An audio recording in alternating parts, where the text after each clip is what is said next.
Imagine walking through a city so breathtakingly beautiful it feels like stepping into a painting. Marble palaces reflect in the water, narrow alleys open onto sunlit piazzas, gondolas glide silently down canals as if guided by invisible strings. To most people, Venice is a dream. They picture lovers gliding under the Rialto Bridge at sunset, musicians playing violins in St. Mark's Square, and streets so picturesque they don't seem real.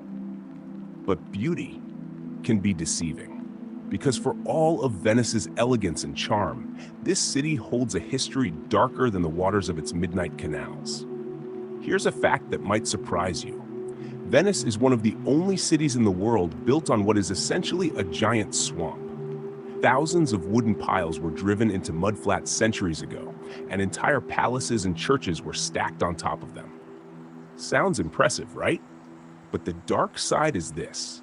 Underneath that beauty, beneath all the glittering mosaics and gilded domes, lies wood. Rotting, waterlogged wood, slowly eaten by centuries of salt water. So every time you walk on the smooth stone of St. Mark's Square, you're treading on a city quite literally sinking under your feet. Romantic? Yes. Terrifying? Also yes. And sinking wasn't even Venice's biggest danger. No, the real nightmares were the things you couldn't see. Disease clung to Venice like a shadow, especially during the Black Death. In the 14th century, when plague ships rolled into the lagoon, the city invented a new word, quarantina, which meant you had to sit on an island for 40 days before stepping foot inside the city. Quarantine, the word we still use today, was born in Venice, not out of science but desperation. And for many who ended up on those islands, there was no coming back. Imagine arriving with dreams of fortune in the city of gold, only to spend your last days fevered and alone, staring at Venice's shimmering skyline from a distance you would never cross. That's the Venice most tourists never hear about. But don't worry, we're not here to ruin the dream. We're here to tell the whole story.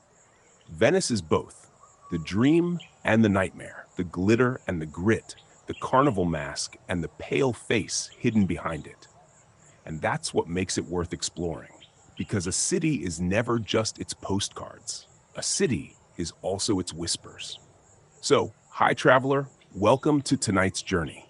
Pull your blanket a little tighter, adjust your pillows, and let your mind drift across the water. Tonight, we're not just gliding down canals, we're peeling back the layers of Venice, Italy's most beautiful and most haunted city. Over the next little while, we'll be drifting through Venice's people and culture. The Venetians are known for their elegance, their obsession with masks and festivals, but also their ruthless politics and the shadows of their ruling elite. This was a place where a fisherman and a noble might rub shoulders at carnival, but also where betrayal was whispered through hidden doors. Then we'll float into its geography and nature.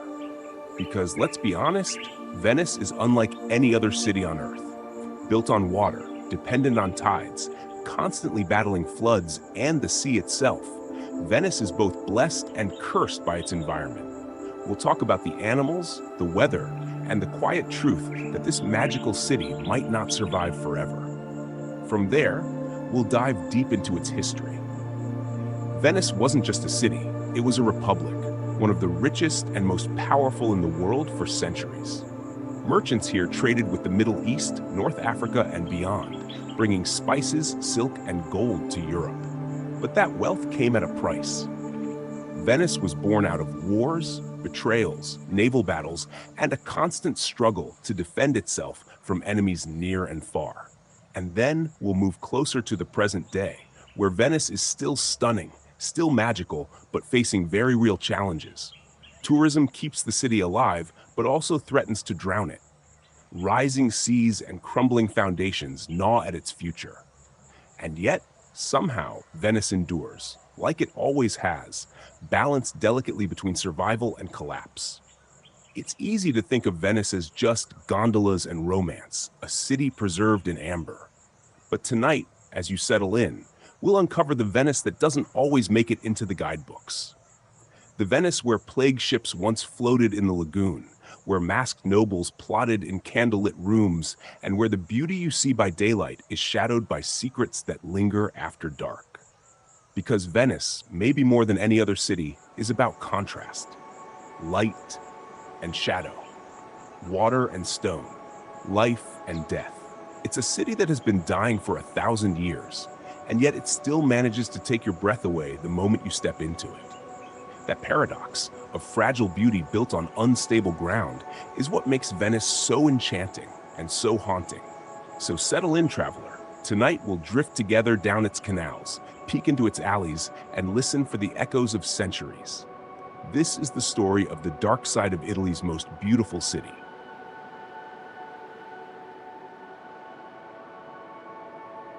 If you've ever looked at Venice and thought, this doesn't even feel like a real city, well, you're not wrong.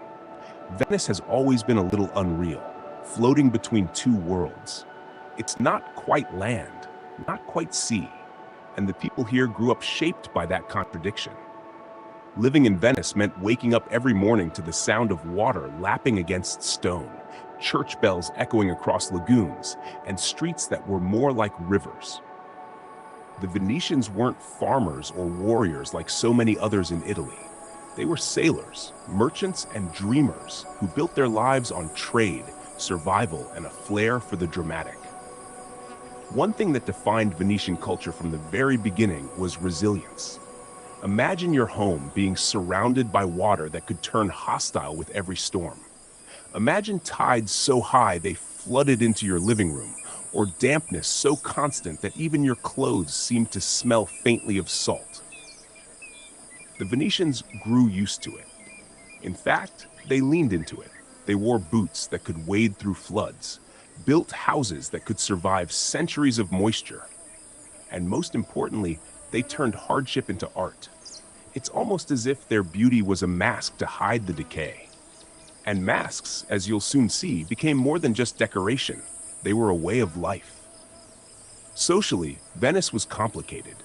At the top were the noble families, the great merchant dynasties whose names still echo in palaces and on plaques.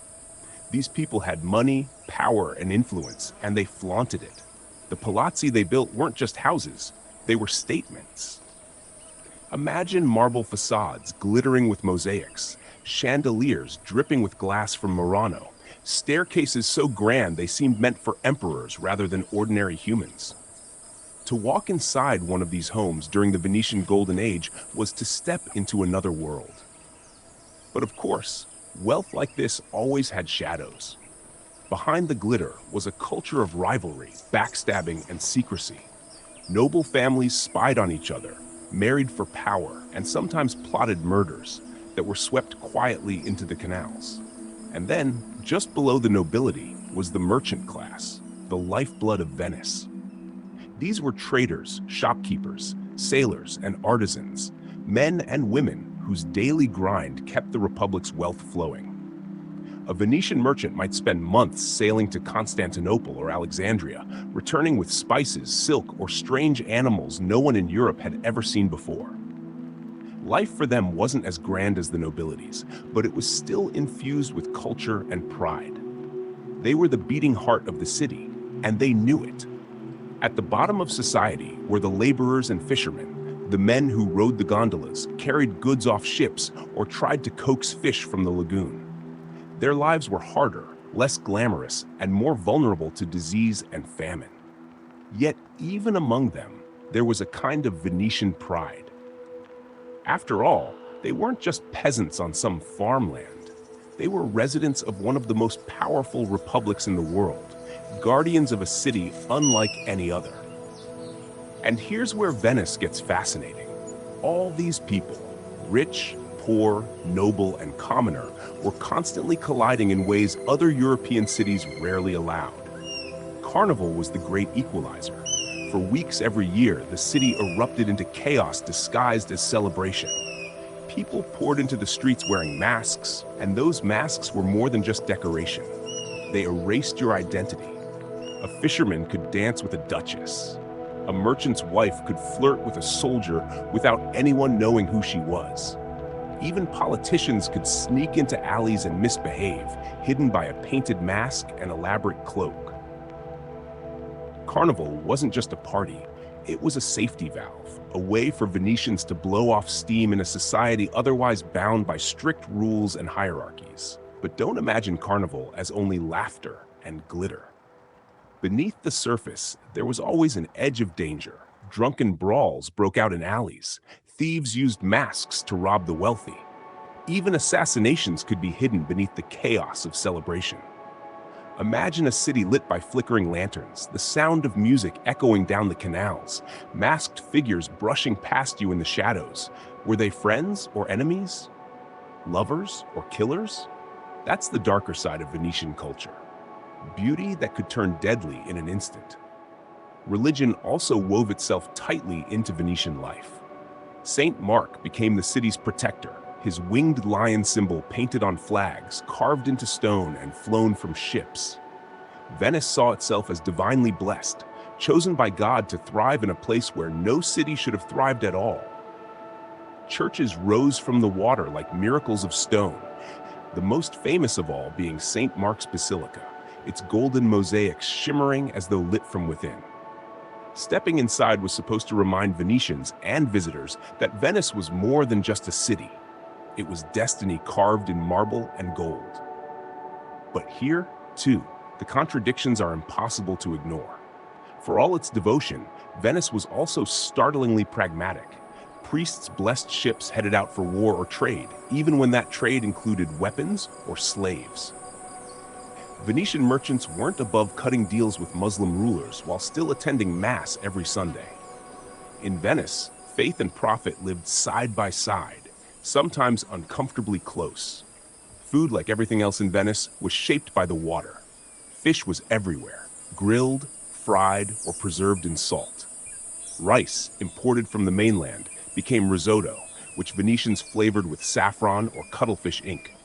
And thanks to trade, Venetians had access to spices that were rare luxuries elsewhere. Pepper, cinnamon, and nutmeg found their way into kitchens, turning simple meals into something exotic. Of course, not everyone ate like a prince.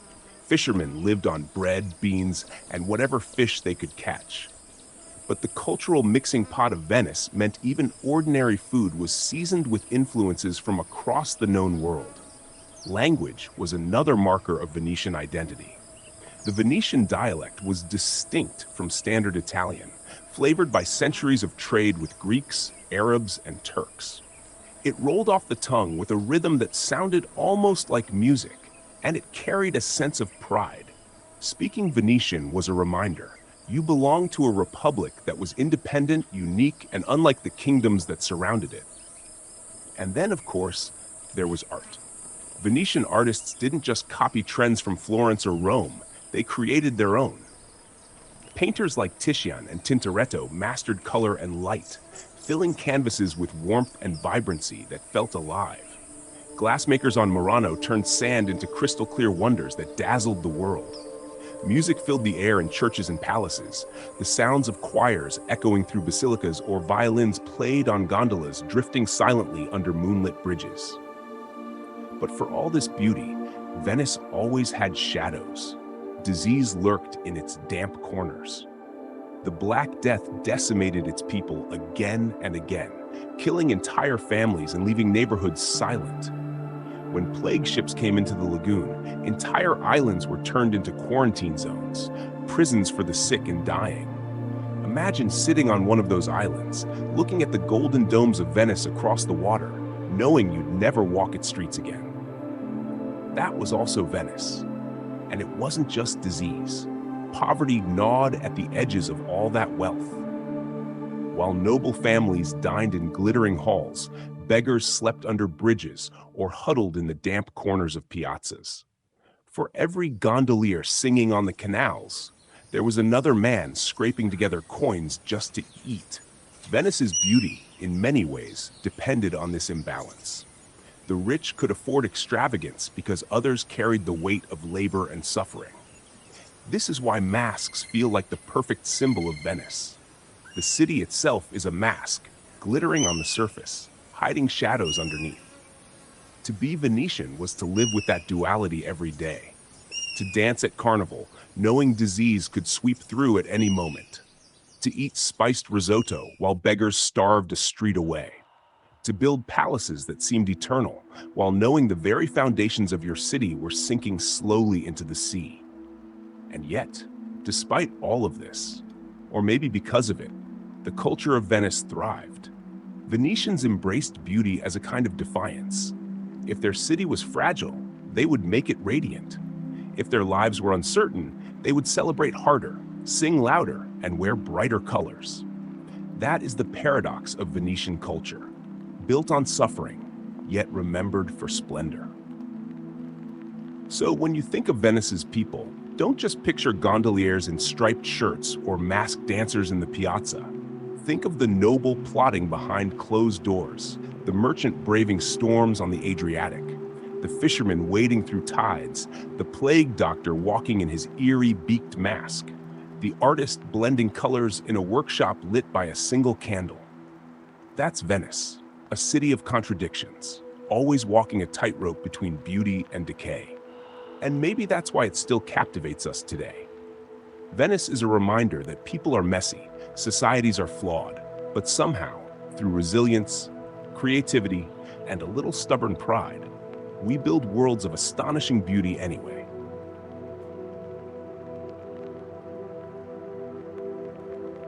If Venice seems like a fantasy, it's because it was never supposed to exist.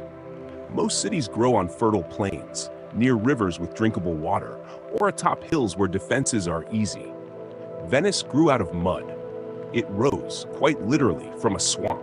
When the first settlers fled barbarian invasions on the mainland in the early centuries after Rome's collapse, they took refuge in the marshy islands of the Venetian lagoon. The lagoon was damp, treacherous, and filled with mosquitoes. It was the last place you'd expect a great city to rise. And yet, here it is. The Venetians, from the beginning, were masters of bending nature to their will. They drove wooden piles deep into the muddy ground, creating stable foundations where none should have existed. Over time, thousands upon thousands of tree trunks became the hidden skeleton of Venice, invisible beneath the water. On top of this strange wooden forest, they built stone houses, palaces, and churches. The irony is that the wood, buried in oxygen-poor mud, never rotted. It petrified, hardening into a foundation that has lasted for over 1,000 years. Without realizing it, the Venetians engineered one of the greatest feats of environmental adaptation in history. But building a city on water meant Venice was never truly secure. The lagoon is a living thing. Salt water from the Adriatic flows in, fresh water from rivers flows out. Tides rise and fall with the moon. The geography of Venice is a delicate balance between human control and natural chaos. Too much salt water and the city floods. Too much sediment and the lagoon clogs, threatening to turn into marshland. For centuries, the Venetians worked tirelessly to regulate this environment. They built seawalls, dredged channels, and even redirected rivers to keep the lagoon exactly as they needed it. Still, no matter how clever the engineering, nature always had the upper hand. Floods were, and remain, a constant fact of life. Acqua alta, or high water, could swallow entire piazzas, sending shopkeepers scrambling to stack their goods on tables and forcing Venetians to wade through waist-deep water. In modern times, tourists may think of flooding as a curiosity, snapping photos of St. Mark's Square shimmering like a lake. But for Venetians, it was and is a nightmare. Imagine trying to go to work or school when the streets themselves vanish underwater. Imagine your home damp and moldy, your belongings damaged again and again by the sea that refuses to be tamed. Living in Venice has always been a lesson in endurance. And yet, despite the hardships, Venetians embraced their watery world. They didn't build roads, they built canals. Instead of carriages, they had gondolas. The sound of oars dipping into water became the city's heartbeat. Bridges arched gracefully from one island to another, as if to remind the people that their lives were stitched together by water. The geography of Venice wasn't just a setting, It was the identity of the city itself. The lagoon, stretching about 30 miles along the Adriatic coast, is dotted with more than 100 small islands. Some are famous, like Murano, where glassmakers worked miracles with fire and sand. Others, like Burano, became known for lace so delicate it seemed spun from air. Then there are the quiet, forgotten islands, places that once held monasteries, leper colonies, or plague hospitals, now abandoned and eerie. The geography of Venice isn't just beautiful, it's haunted. Every island seems to hold a story, from miraculous art to whispered tragedies. But perhaps the most haunting part of Venice's geography is the knowledge that it is sinking. Scientists have measured the city's gradual descent into the lagoon for decades.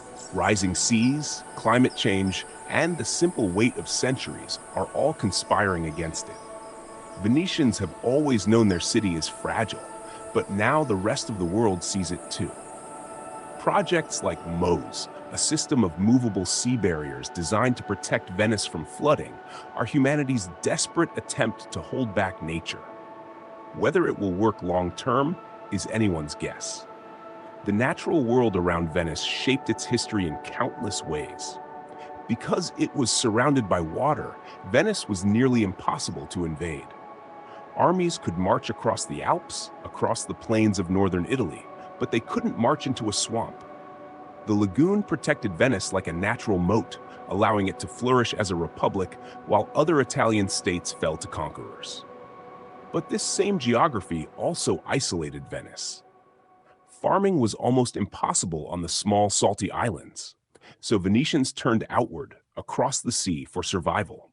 They became traders, sailors, and merchants because the land beneath their feet couldn't feed them. Geography made them dependent on the world beyond the lagoon, and in that dependence, Venice found power. The natural environment also shaped Venetian imagination. Painters filled their canvases with shimmering light reflected off canals. Writers compared the city to a dream or a mirage, rising from the water like an illusion.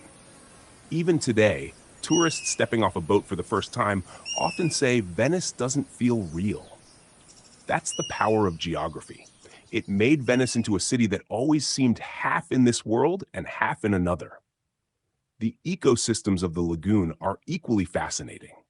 Beneath the surface of the water lives a fragile web of fish, shellfish, and sea plants.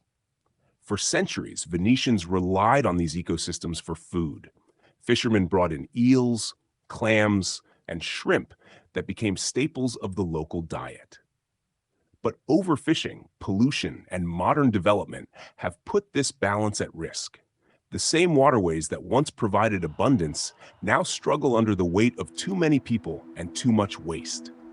Venice's geography has always demanded respect, and when it doesn't get it, the consequences are swift.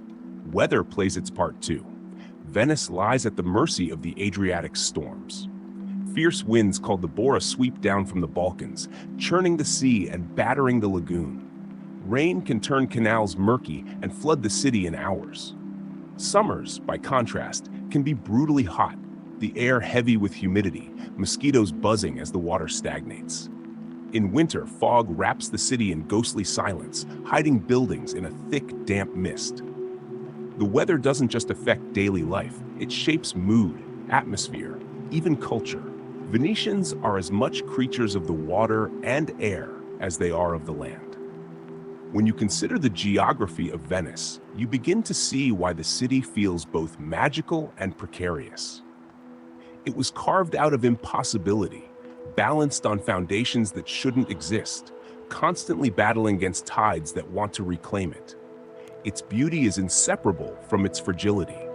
A sunny day on the canals might make Venice look eternal, but the next flood reminds you it's a city always on the edge of vanishing. And maybe that's what makes Venice so compelling.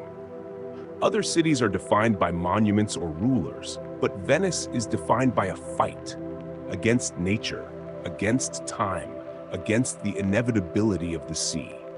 Its geography is its destiny, and its destiny has always been survival. So when you picture Venice, don't just see gondolas sliding under the Rialto Bridge or tourists crowding St. Mark's Square. Imagine the lagoon at dawn, when the mist still clings to the water. Imagine the fishermen casting their nets, the bells of distant churches echoing through the fog. Imagine the quiet islands no tourist visits, where crumbling monasteries and empty quarantine hospitals sit abandoned, waiting to be swallowed by the sea. That is Venice too, fragile, haunted, and endlessly beautiful. And in the end, maybe that's the lesson geography gives us. Cities rise and fall, but Venice reminds us of what's possible when people refuse to give in. Against mud, against tide, against every logical reason, they built a city of dreams. It still floats there today, shimmering on the water like a secret that refuses to sink. That's part 3, 750 words, with the lagoon, the sinking city, the tides, and Venice's natural precariousness at the center.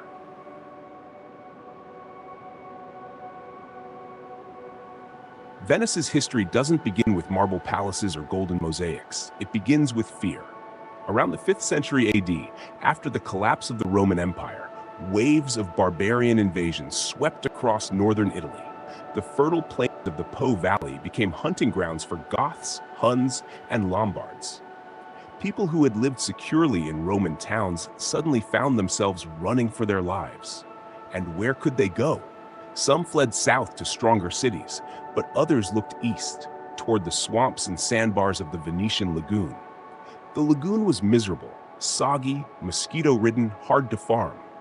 But it was also safe. No invading army wanted to slog through knee-deep mud and shifting tides to chase a few scattered refugees. So the islands became a refuge. Families built huts out of reeds, learned to fish, and slowly adapted to a life surrounded by water. At first, no one thought they were founding a city. Venice grew by accident, out of necessity. Over the centuries, those scattered huts turned into villages, and the villages began to knit together. The Venetians organized themselves around the lagoon's natural defenses.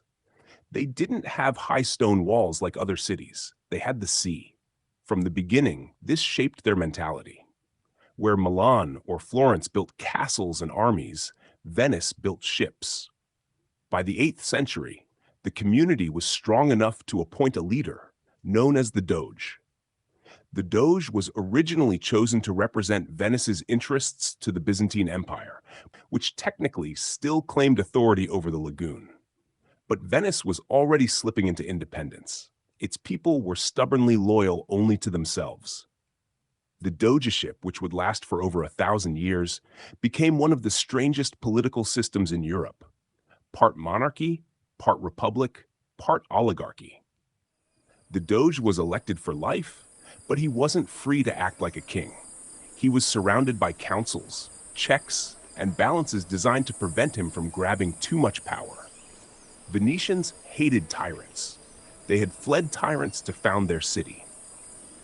It was during these early centuries that Venice's relationship with the sea became its lifeline. Lacking fertile land, Venetians relied on trade. Salt, fish, and timber flowed out of the lagoon, while spices, silks, and precious metals came in from the east. The city's position, halfway between Western Europe and the Byzantine world, was perfect for commerce. Ships sailed from Constantinople to Venice loaded with luxury goods, and from Venice they traveled inland to markets across Europe. Slowly, the city grew rich, but wealth always attracts danger. Venice had to fight to secure its trade routes. Pirates prowled the Adriatic, eager to plunder merchant ships. Neighboring powers, from the Lombard dukes of the mainland to the Byzantine governors in Ravenna, tried to assert control. Yet Venice, with its nimble fleet and lagoon defenses, often came out on top. By the 9th century, Venice was not just surviving, it was thriving. One of the defining moments came in 828 AD, when Venetian merchants supposedly stole the relics of St. Mark from Alexandria and smuggled them back to their city. According to legend, they hid the saint's body under layers of pork to keep Muslim customs officers from inspecting it. Whether or not the story is true, the relics gave Venice a powerful symbol, St. Mark became the city's patron, and the winged lion, his emblem, appeared on flags, coins, and buildings. Venice, once a swamp refuge, now saw itself as chosen, protected by a saint, and destined for greatness. The construction of St. Mark's Basilica in the heart of the city sealed this identity. Covered in golden mosaics that glittered like the sun, it wasn't just a church, it was a statement. Venice was announcing to the world that it was rich, powerful, and independent. By the Middle Ages, Venice had become a true maritime republic. Its navy patrolled the Adriatic, protecting merchant convoys and smashing pirate fleets. Venetian colonies sprouted along the Dalmatian coast, Crete, and Cyprus. The city was no longer just a cluster of islands, it was the head of an empire. The Venetians even called the Adriatic our sea, a reminder that they considered themselves its rightful rulers. The Crusades further boosted Venice's fortunes. When armies of Western knights marched to the Holy Land, they needed ships, and Venice was happy to provide them for a price. Venetian shipyards turned out fleets of vessels, and in return, the city gained trading privileges, colonies, and mountains of wealth. The Fourth Crusade, in particular, became a turning point. In 1204, Venetian leaders diverted the crusading army to attack Constantinople, their supposed ally. The city was sacked, its treasures looted, and Venice walked away with some of the richest spoils in history: relics, art, gold, and territory. To many, it was a betrayal. To Venice, it was business. This ruthless pragmatism became Venice's hallmark. The city wasn't sentimental. It wasn't driven by ideology. It was driven by survival and profit. That's why its government was so stable compared to other Italian states. Florence tore itself apart with rival factions. Milan saw dynasties rise and fall in bloody coups. But Venice, with its elaborate system of councils, elections, and secret ballots, managed to avoid the chaos. The ruling elite, the merchant aristocracy, kept a firm grip on power, but they were careful not to let any single family dominate. It was oligarchy, disguised as republic, and it worked astonishingly well.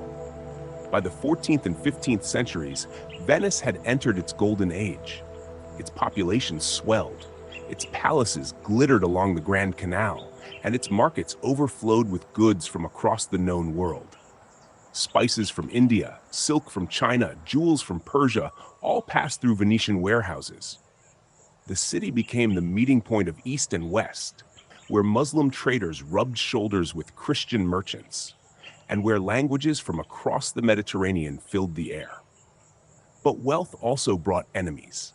The Ottoman Empire, rising in power, sought to control the same trade routes Venice relied on. Wars erupted across the eastern Mediterranean as Venetian fleets clashed with Ottoman navies. Some battles Venice won, others it lost. Each war drained resources and blood, but the city never stopped fighting. Its survival depended on keeping its trade open, and Venetians would risk everything for it. The geography of Venice, its lagoon fortress, continued to play a vital role. Invading armies could rarely reach the city itself, so while battles raged abroad, Venice at home remained largely untouched. No foreign power successfully stormed the lagoon until the modern era. This gave Venice an aura of invincibility, a sense that it was eternal, untouchable, protected by the very waters that had once seemed inhospitable. Yet beneath the splendor, there was always a darker side. Venetian wealth rested on exploitation. Colonies worked to feed the mother city. Merchants squeezed profits wherever they could, and slaves were traded in its markets. The government, though stable, was also deeply secretive. The feared Council of Ten acted almost like a shadow authority, conducting investigations, punishing dissent, and keeping the population in line. Venice may have looked like a glittering paradise, but it was also a place of surveillance and control. Even the beauty of the city came at a cost. The marble palaces, the golden mosaics, the canals filled with merchant ships, all of it was built on the backs of ordinary Venetians who worked the shipyards, rowed the galleys, and lived in cramped, damp quarters far from the grandeur of the ruling elite. Still, Venice endured. Its history, from muddy refuge to maritime empire, is one of resilience and ambition. Few cities have risen so improbably, and fewer still have held their power for so long. By the time the Renaissance dawned, Venice wasn't just a city, it was an idea. The idea that humans, through sheer determination, could bend nature, defy invaders, and create beauty out of mud and water. And yet, like all great powers, Venice's golden age carried within it the seeds of decline. For while the city controlled Mediterranean trade, explorers in Spain and Portugal were beginning to sail west toward a whole new world. The Atlantic would soon eclipse the Adriatic, and Venice would find itself facing challenges it could never fully overcome. But that's a story for later. For now, as we look at Venice's early history, we see a city defined by survival, cunning, and ambition. A place that turned weakness into strength, isolation into power, and water into the foundation of an empire.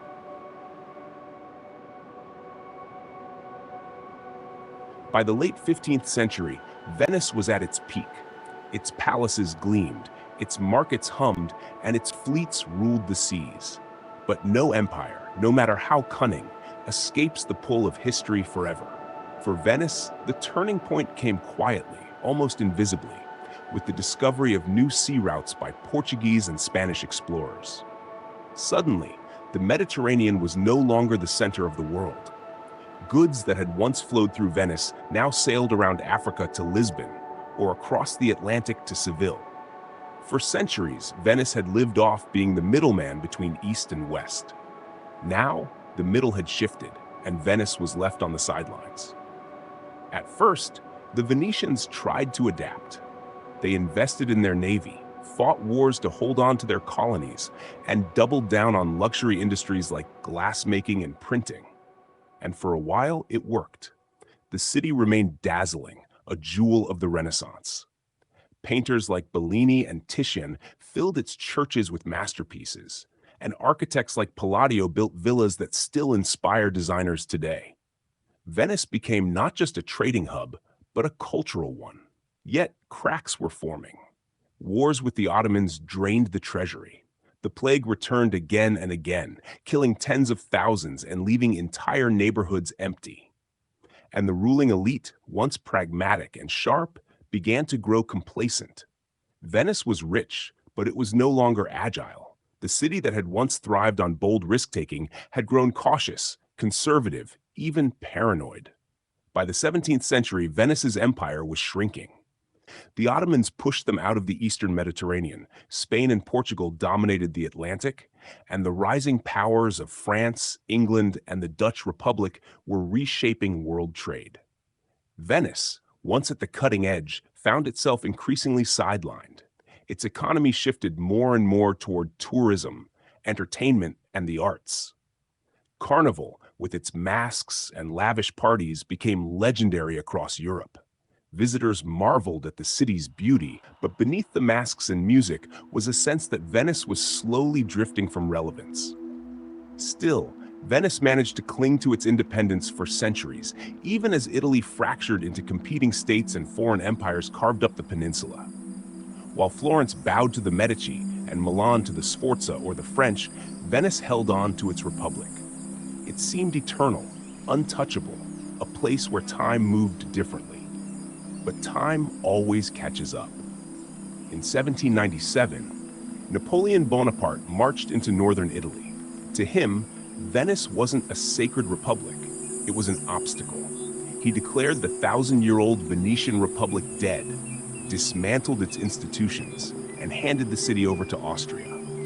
Just like that, a state that had survived for over a millennium vanished almost overnight. The fall of Venice was traumatic.